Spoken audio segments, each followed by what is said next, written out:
Hello everybody and welcome back to MTG Bulk Mythic. Today we're going to go ahead and open up the rest of those booster packs. In a previous video I opened up these 6 booster packs that gave me this pool of cards here to play on the Time Spiral release day spell table event. I have the list of the pool in that previous video. In this video I'm actually going to share with you the deck lists of the 2 builds that I made. My white and my blue were probably the colors that had the least number of cards but had the most synergy, so I played that the most. And I did throw together a Naya Slivers deck to try in a couple of games, mostly because of these 2 guys, but it didn't turn out to have the payoffs that I really needed. But either way, it was a really fun event, and with that being said, we still have the rest of the boosters in this box to open up. So we're going to set these to the side, and we're just going to pull these guys out, and we're going to get right down to business. Because even though I opened 6 of the booster packs, what I did not find yet is a foil old bordered card. So that's what we're really shooting for here, along with some of the other cool finds that are left in this set. So we'll get through these hopefully pretty quickly here. I apologize for not having this video up last week, but the fact of the matter is my recording computer, the hard drive was full. I've been making so many of these videos that I ended up needing to pull that off, so I got myself an external hard drive, transferred all of that off of there, and now we have more room to work with. So I'll be able to make up some videos. I'll probably have an extra video or 2 this week just to kind of catch up, but we'll see how things go. So there's an Angel of Salvation, a Flash Convoke, 5/5 for 8 mana, rare with flying, and when it enters the battlefield, prevent the next 5 damage that would be dealt this turn to any number of targets divided as I choose. That's pretty cool.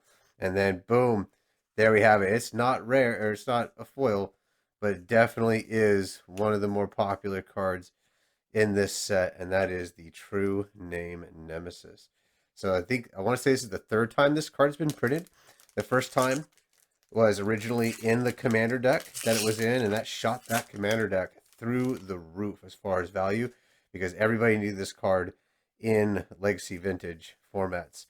And it was reprinted again in one of the Masters sets. I really want to say, I can't remember which one. Maybe it was Eternal Masters or Double Masters, and then here in the Old Border. So still, even though it's been reprinted a couple of times, it's been reprinted in some of the rarest slots that they can do it. So it's pretty well preserved its value, and I'm kind of excited to have open one of those. And let's follow that up, people, with a Chalice of the Void. Old Border Chalice of the Void. Would you look at that? And then we have a foil Darkheart Sliver. So I'm 2 packs into this, and I'm really excited about these pulls. Much better than the 6 packs that I opened up for the event. So for that event though, it was a lot of fun. I think I played like 7 or 8 games, and I went at least 4-3, if not 4-4. But the fact of the matter was, I was playing Magic, even though I wasn't face to face with my opponent. We could still have conversation. We could still, compare our decks and have a good time and have like real cards in our hands. And it was a lot of fun. Had a blast doing it. Here's another amazing pull. Not worth a whole lot. I want to say Fatal Push was the downfall of Tarmogoyf in Modern, but it's still playable. Still out there. A lot of people running it in some of these decks.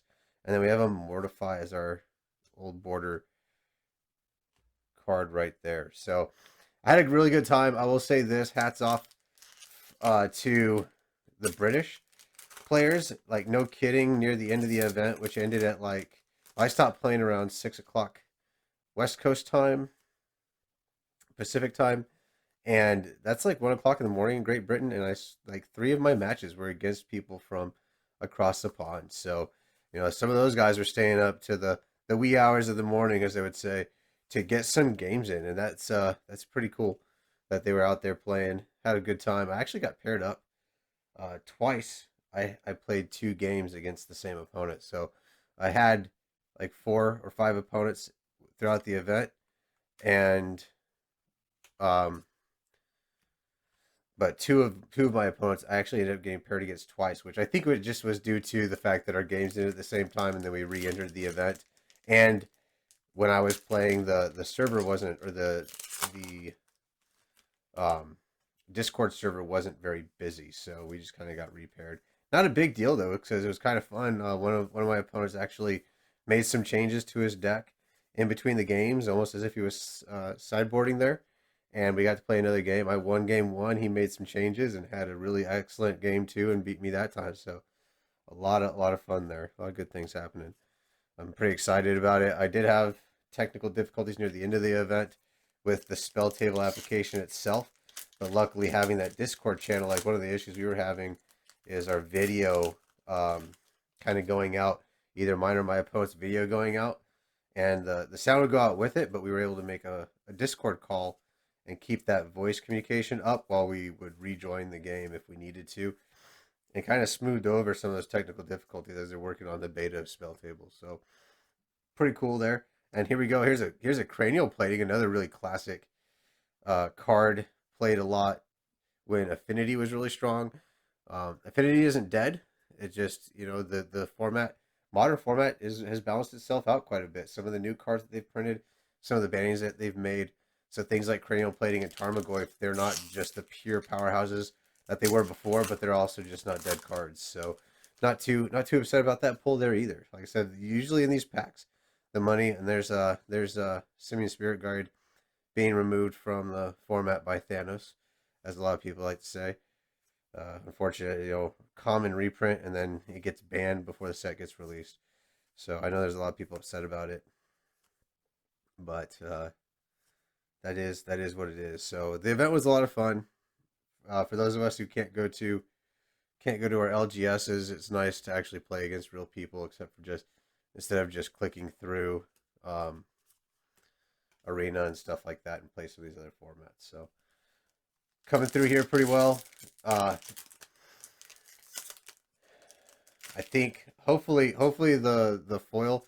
So basically, you're basically guaranteed at least one foil old border cards in a box. I've seen some boxes open that had up to three, and that's a pretty big deal. That's a pretty big pull right there. So the I'm really curious to see what we come up with. But having a Chalice of the Void and a True Name Nemesis coming out of this box back to back, I'm hoping I didn't use up all of my luck. So we'll keep digging here, see what else we got going on. But like I said, I'll put my deck lists down at the bottom of this video in the description there. Beast Within, and here we go. Here's a Time of Need Old Border foil. So 1 and a green sorcery. Search your library for a legendary creature card, reveal it, and put it into your hand. Then shuffle your library. So a tutor there, a green tutor for a legendary deck. Not really sure what the value is on that guy, but those foils just look incredible. And that old style foiling process, you have basically the card frame is foiled, and then you have this foil shooting star, but the text box and the art are not. So that's the way they used to do them, way back when, and then they went to this full face foiling process, and now, of course, everybody's not too thrilled with the way the foils turn out, card quality, stuff like that, because of curling. It's just the nature of the beast. You either want your pretty things or you want your perfect things. So I think I don't know if there's a whole lot that they can do about it. I'm not gonna be one of the ones that said Wizards isn't even trying, that they're just gonna keep doing it because we give them money or whatever. Maybe there just isn't a way to foil a single side of a card and keep it from curling as it cures and everything settles in the pack, and then it's exposed to fresh air, etc. All those different things that can affect paper, because that's what this stuff is. It's cardboard. So either way, the cards are still there. If you want to play with them and your foils curl, well then just get a non-foil version and you'll be alright. You'll probably save some money, because foils are still expensive, even though everybody complains about them. But yeah, that style of having the border foiled and then the art and the text box plain. Here's a Vesuva in our normal rare mythic slot. So it enters as a tapped copy of any land on the battlefield for those lands decks, and an Abrupt Decay Old Border. Classic removal spell right here, used pretty heavily in Modern alongside Assassin's Trophy and a foil Rift Bolt.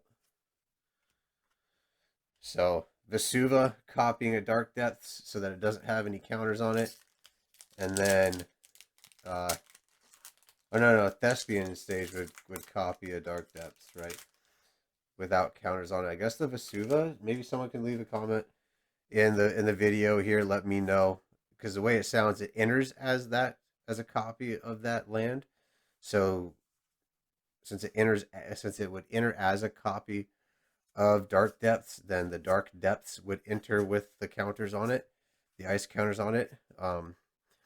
That's a pretty interesting rules interaction. I'd be really happy to hear somebody comment on that and confirm or correct my assumption there. So if you do know, if you have played that interaction, or you've seen somebody play the interaction, or maybe you're a judge, whatever, you know more about the game than I do, I'm just a filthy casual, leave a comment down below and let us know so that we can try to interact. We can try to, employ these cards the way they're supposed to be. Here's a Stuffy Doll. Very interesting art there. Goblin Engineer and a foil Old Border Dreadhorde Arcanist. Now I think that right there is a big win. Dreadhorde Arcanist, pretty popular card. A lot of people calling it actually for it to be banned in Legacy Vintage formats, just because the recurrence that it allows, I guess, is getting abused quite a bit. So that's a pretty awesome card there for the Zombie Wizard. What else we got going on here? Coming in about halfway through the box, I guess we could say. We've gotten 2 Old Border foils. Here's a Toonstalker and a Fibblethip. So I don't know what's more difficult to pronounce, huh? Is it Fibblethip or is it Tithe? Because Tithe is probably the more difficult one to know how to pronounce when you're reading it, where Fibblethip literally is a tongue twister in and of itself and not even a real word. For those of you guys who don't know, Tithe is the black removal spell. I already opened one up in here. I saw it. I don't know how far down I'm going to have to go to find it again. Maybe I'll pick up another one because it's common or it's uncommon. Yeah, it's an uncommon. But anyway, Tithe is an actual real word. I don't exactly know what the definition is, but you have that, and it's actually easy to pronounce once you figure out how to pronounce it. And then you have Fibblethip, which is this poor homunculus' name, who's always lost. But I know those are 2 of the cards that probably get their names questioned the most often. Here's an Old Border E-Witness. E-Witness is a highly played card in a lot of different formats. Modern, Commander, green recursion. When the power of your color is your creatures being able to keep, get back creatures that are probably key parts of your strategy from the graveyard and get them back into play is a pretty good effect there. Let's see, here's Boom Bust. I know this was kind of a boogeyman of the format when it was in Standard, but not so much anymore. Land destruction, very much frowned upon in a lot of formats. A lot of, if you don't have your lands, you can't generate mana, you can't cast your spells, and it's just kind of a feel bad. But for some reason, Wizards has a habit of printing a land destruction card in sets, every once in a while. There's usually, I want to say, at least one in Standard at a time. Now, Gurmag Angler, right? So this is a card, it was originally printed as a common, and it's a 7-mana 5/5 common zombie fish. Nobody really thought anything about it. Of course, it's also before they realized how powerful Delve was. And this set, I opened a bunch of this set, and I had probably 1,500 commons from drafting and all that kind of stuff, and I had a stack of Gurmag Anglers. And then I ran out of space at home, so I took up all my bulk commons and uncommons, took them to the game store, and I just traded them in for flat credit. At whatever their trading weight is, it was like $3 of credit for 100 commons and uncommons at bulk. Here's a Tolarian West, pretty cool. But I had probably like 4 or 5 playsets of Grimlock Anglers in there, and then once it broke into Modern and Legacy with that delve mechanic, and a common went up to like $5, I was kind of upset at myself for not anticipating that and maybe getting more value out of it. Maybe the game store got some good equity out of it if they went back in and farmed through their bulk to pull those out and get them in the case, because I know they were definitely a pretty popular card for a long time and still very highly played. Just the ability to, you know, mill some stuff into your graveyard and then make that a 1 mana 5/5 pretty early in the game, I know is a pretty popular strategy in these non-rotating formats. So pretty cool there. Here's a Chroma, one of the 3 versions of a Chroma Angel of Fury, a Mystic Confluence, and our third old border foil, Consuming Aberration, 3, a blue and a black, for a star horror creature. Its power and toughness are equal to the number of cards in your opponent's graveyards, and when you cast a spell, each opponent reveals cards from the top of their library until they reveal a land card and puts those cards into their graveyard. So they literally, they don't even get the land, right? The land that they reveal just stops the process, and then the land and everything else that they reveal goes in their graveyard. So that's pretty crazy. It's a 5 mana spell. So hopefully, one, either they already have a bunch of cards in their graveyards. If we're talking like Commander, by turn 5, people have got cards in their graveyards, right? And if you're playing against somebody who's trying to play a graveyard deck, and they're like, okay, cool, now I've got this, you know, 35 creature because you're self-milling over here. Pretty fun. So here's a Draining Whelk. There's our rare and a paradoxical outcome old border card right there. And there's some of those black spiders. That's the shadow of the Penumbra Spider right there. All right, looks like we got about 8 packs left, including this one.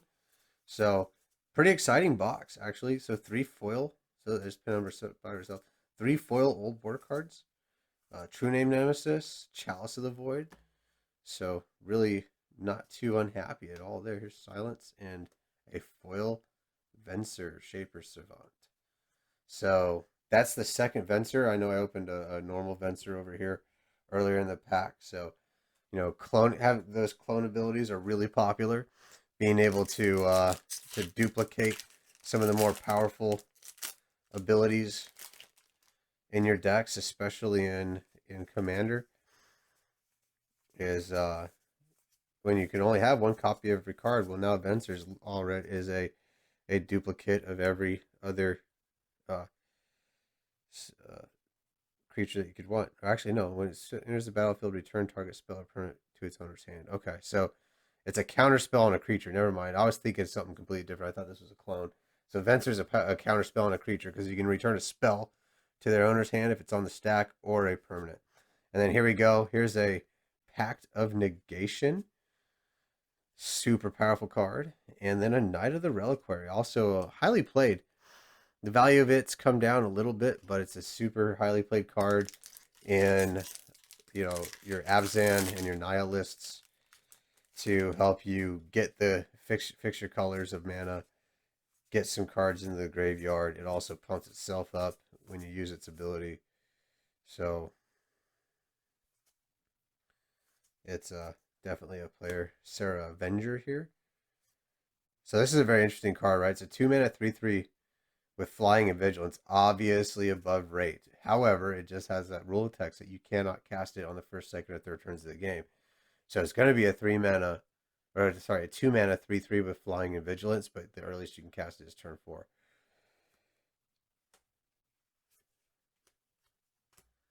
All right, 5 more packs to go. Coming down, really happy with this. I was a little disappointed when I opened up the 6 that I had for my pool, that I didn't have a little bit more sauce in it. The pool was good enough for me to at least have fun in the event, and then we found out all the good stuff here today. So not upset at all. Dovin's Veto in the old border, that's going to be some value. They're playing that in a lot of the blue white and Esper control lists that are in the non-rotating formats. And you know, the best thing about it is these legacy vintage players, they're so worried about the aesthetics, right? That they won't even play cards, even if they're good. I've heard in these new frames. So just being able to get this card that they know they want to play in an old border frame brings that value back up. Slaughter Pact, another pact there, and then Read the Bones in the old border.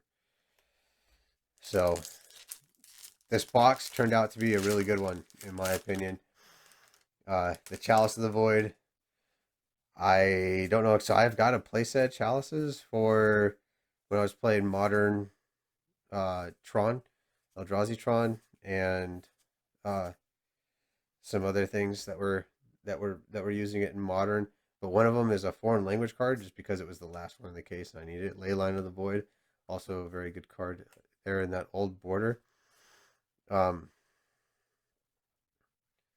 and then I don't know if I'm going to pull that one just so I have 4 English copies. I'm not super worried about having exact same printings of all my copies of playsets. I know some players are, but I want to be able to read them just in case I happen to forget the rules text on a card. So I might pull that one and send my foreign language one back into the trade binder for later. Urborg, Tomb of Yawgmoth. You can never have too many of those. Here's another Consuming Aberration non-foil. And the last pack, let's see if we got some spice. So we already got 3 foil old border cards. Not really anticipating another one, but another good rare or another good old border card would really finish this out strong. So what do we got here? We got, all right, Pulmonic Sliver. Yeah, Sliver Commander, sure you're going to pull out. And here's a Ninja of the Deep Hours. So this one's actually a pretty good one. It's a 4-mana 2/2, but it's got the ninjutsu for 1 and a blue. And then whenever it deals combat damage to a player, you may draw a card. So if you ninjutsu it in, as long as it's not killed in response by an instant speed removal spell, it's basically a 2-mana 2/2 that's going to draw you a card automatically, right? And then it puts another ninja back into your hand. So that card I've seen played quite a bit. Ninjutsu is a pretty powerful mechanic because it gets around cast things and it gets around counter spells and things like that, because it's not casting it, it's putting it into play. So that's kind of a really big difference there. But let's take a look. Move all this bulk out of here. We did not see another Tithe, which I thought was pretty interesting. So maybe I'll look down here a little bit, see if I can drag that up so we can compare Tithe to Fiddlethip. But we'll take a real big look at what I think are the headliners in this opening.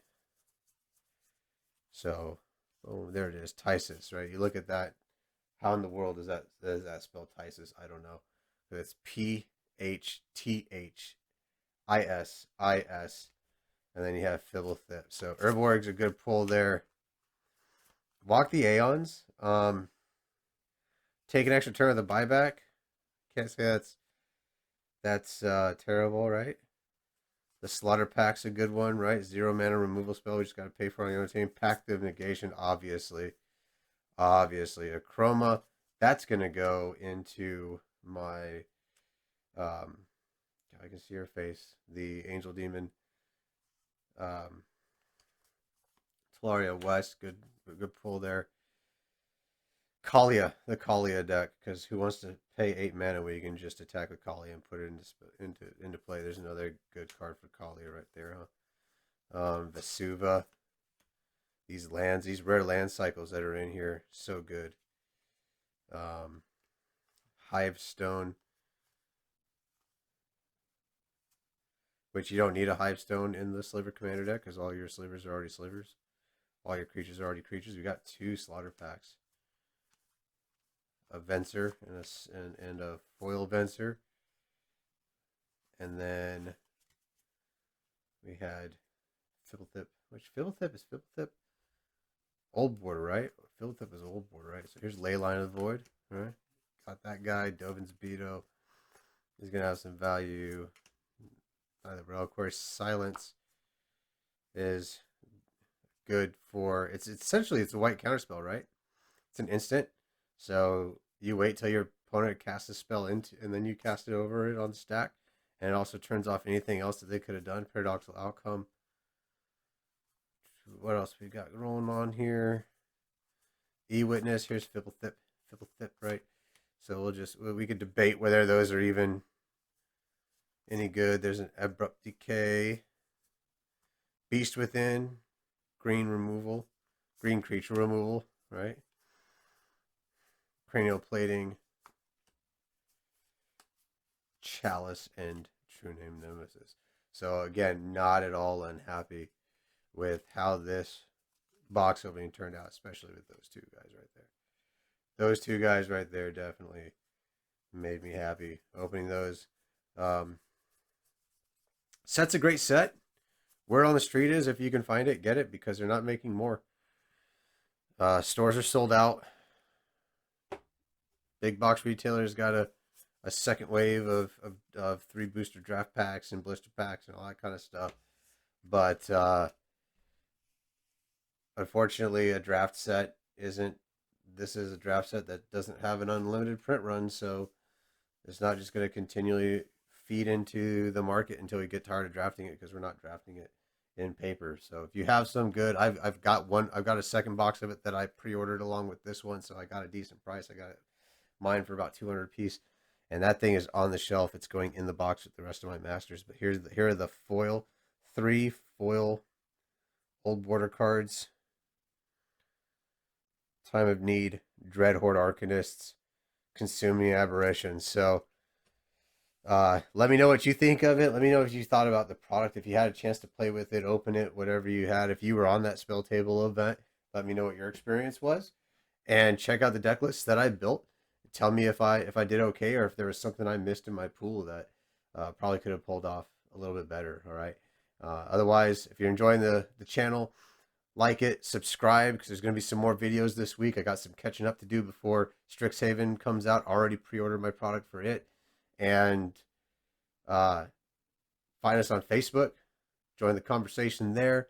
And don't be afraid to share this video with a friend to let everybody else know that we're out here sharing our hobby together.